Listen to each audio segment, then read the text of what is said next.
O'zbekiston gender tenglik qilamiz deymiz-ku, nimaga ayollarga ta'lim krediti foizsiz? Nimaga ayollarga magistratura tekin? Gender tenglik oshib ketyapti-ku. Shu voqealardan so'ng O'zbekiston ijtimoiy, iqtisodiy va siyosiy barcha sohalarda gender tenglikni teng qilib qo'ydi. Shu paytgacha qayerda yuribsan? Soat nechi bo'ldi?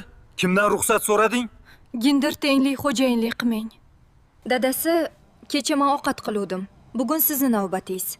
Yaxshi ovqat qiling. Oson deb suyuq ovqat qilmang. Gap qaytarmang, kuyov.